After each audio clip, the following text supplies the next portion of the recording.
Okay, hi YouTube, this is Anthony again, and it's been a long time since I actually hold another video.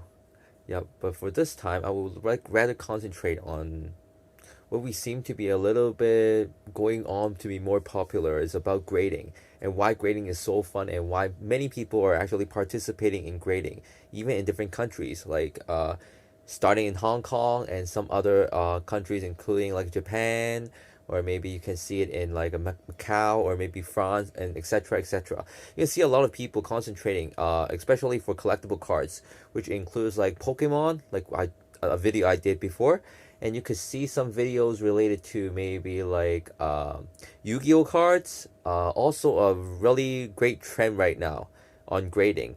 Okay, so why do we have to grade cards? Why don't we keep it naked? We call it keep it naked, okay, in Cantonese. Okay, it's like we don't grade anything. We keep the cards and then we put it in the albums and everything. But some people find it very frustrating is that when you grade a card, it goes into a capsule and then it's hard to put into albums. You have to display it and so on. But that's also a way why it's kind of a little bit different between Dragon Ball cards and maybe like Yu-Gi-Oh cards or Pokemon cards, because they go a single. There isn't actually a set. If you have a set, it's like maybe like a 36 pieces or maybe more. But for Dragon Ball cards, it usually goes for like 6 cards per set or 5 cards per set. Okay, so it's kind of a little bit different. But nowadays, more people are actually trying to grade cards because of their value, and of course, apart from collecting, is also a part of investment. Okay, so today I want to talk about is this one, the Beckett. Okay, for like Dragon Ball cards, mainly people concentrate on grading for two different companies. The first one will be PSA and the second one will be Beckett. Okay, for Beckett grading is a little bit special and different between PSA is that it's more stricter. If you seem like a PSA 9, okay, will easily be I would not easily, okay, it will be a Beckett 8 around. Okay, so it's one grade higher difference, okay, between Beckett and PSA. Okay, and for Beckett there's also a little bit more on the subgrades, because PSA they only give you a final grade, but for the Beckett right now they give you a subgrades. Like you can see that it actually categorize and grade through different aspects. The first one will be centering, the second will be edges, the third one will be corners, and the fourth one will be surface. Okay, so it's kind of different. Okay, you can actually have a very high grade in different aspects, and you can still get a low grade. Okay, so that's the difficult thing right now. Okay, for this one is a 9 and is already a mint. Okay, the standards right now we concentrate on Dragon Ball cards is that for like Hong Kong standard. Okay, 95% will actually get around an 8.5 for Beckett, I would say.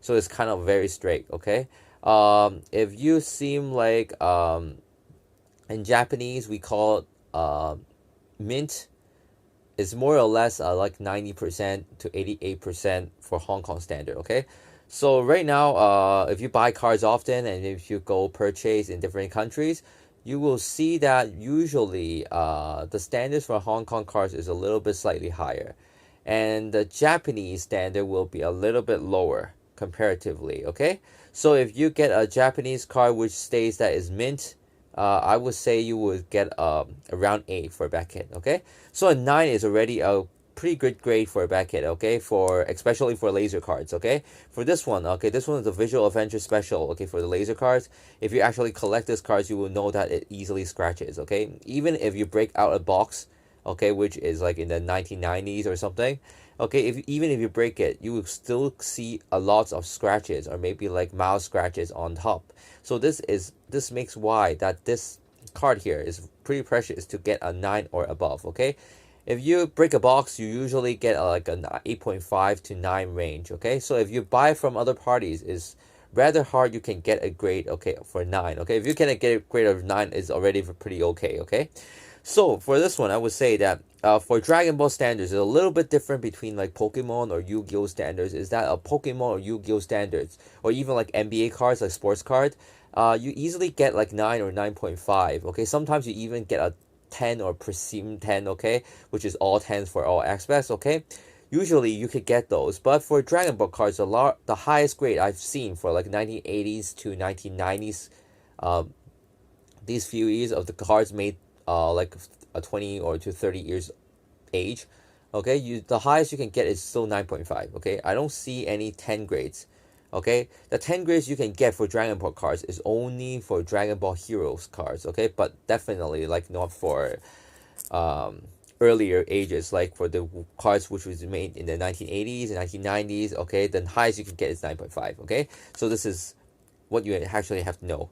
Okay, like for this one, it's rather already good grades for the corners because you get a full grade for corners. Okay, but if you go through gradings and then you will know. Okay, it's rather hard. The hardest you can get for this one, the highest difficulty you can get, is to get a surface 10. Okay, because minor scratches, even for the mildest ones. Okay, one single scratch will make you like 9. Okay, usually. Okay, if it's a heavy scratch, you will easily get to like 7.5 or 8 for that aspects. Okay, so laser cards is rather hard to get a good grade for the surface and so on. Okay, apart from those, I've actually graded a lot of these kind of cards. Okay, so sometimes I get an 8. Okay, and then you can see a surface 7. Okay, because there's some mild scratches on top. You can see a little bit here. Okay, and that scratch costed a 7. Okay, then you will know the difficulty of Dragon Ball cards. So right now, my own advice right now is that if you really want to grade Dragon Ball cards, okay, if you don't want to waste too much money, it has to be very mint. Okay, it actually has to be like an unboxed condition. Okay, like after you break the box and then you get it out. Okay, that kind of conditions you can try and get it graded. Okay, and another aspect I would like to emphasize on is that remember that centering is a very good and important aspect on Beckett, because if you get a low centering grade like an 8 or 8.5, you could hardly get a 9. Okay, or above. Okay, so if you want to get good grades, okay, remember to check the centering. Okay, that's the first aspect. Okay, even if you get 10 for everything and then centering is like a 7 or 8, you don't get good grades. Okay, so I would say that if you grade Dragon Ball cards, okay, you can actually go over these aspects, okay, before grading. And because Dragon Ball cards, when they are produced, they are not really good at centering. Okay, so you easily see cards which is not centered, a little bit on the left, or the alignment a little bit on the right, and so on. So you have to be very careful on that as well. Okay, and then the other questions that people usually ask is that, Anthony, why do you grade cards? Okay, isn't it better to stick in the emblem and so on?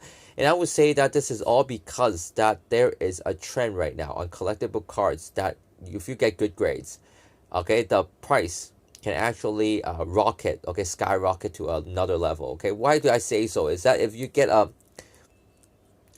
I like for this card, okay, to be a good example, okay, like this one is from the Visual Adventure Special. Okay, this one is the Goku one, which is the most rare one apart in the among the 6 cards, okay, in the set. Okay, this one is the rarest and the most expensive one.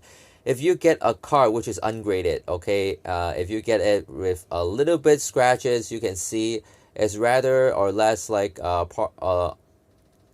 approximately like 3,000 Hong Kong dollars. Okay, if you get a very mint one, okay, it can easily make up to like 4,000 to 5,000 dollars. Okay, but if you get a graded one, like for 9, for example, okay, the market price right now for a 9 would be rather like 7,000 Hong Kong dollars.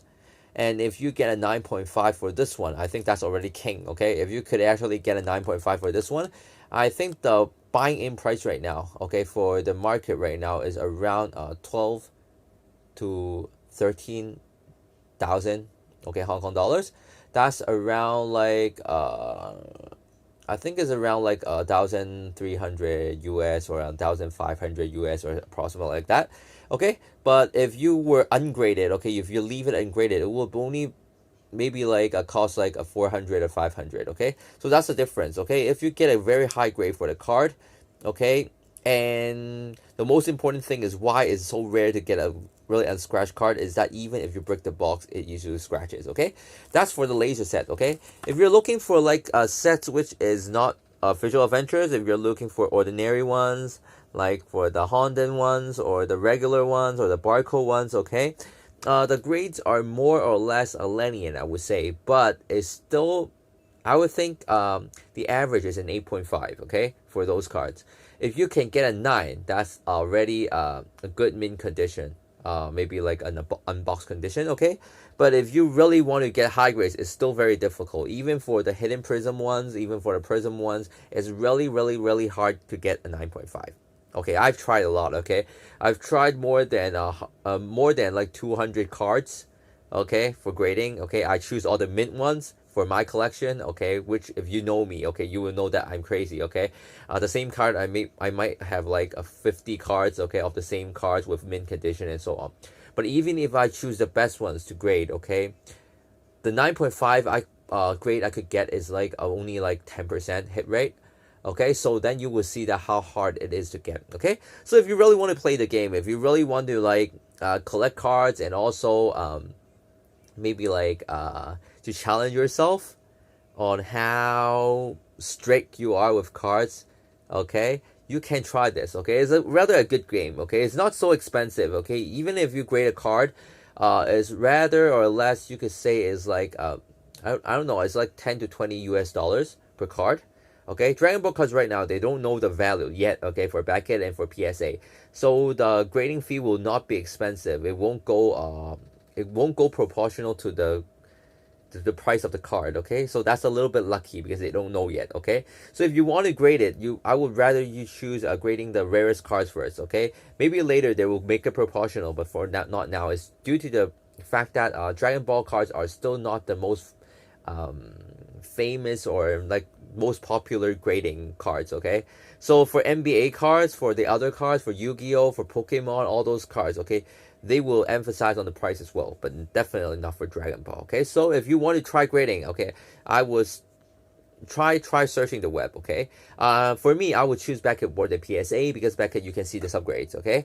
But if you want to get better grades or like do better, okay, like you want to get a 9 instead of an 8 from Beckett, okay, then go for PSA, okay? That's also a way to try, okay, to get good grades.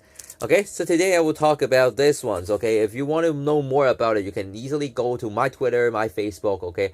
I will usually post some different films, okay, different videos on grading or on what I actually got, okay? Maybe like these few weeks or so on. Okay, so today that's all for my sharing now, okay? If you really want to go through the cards, you can actually go for grading. And I would say I welcome all challengers, okay? If you get a 9.5, please send it to me because it is not easy to get it, okay? I will really, really appreciate if you have a photo. And I would also appreciate if you sell, okay? Okay, so this is Anthony, okay? See you next time. Thank you.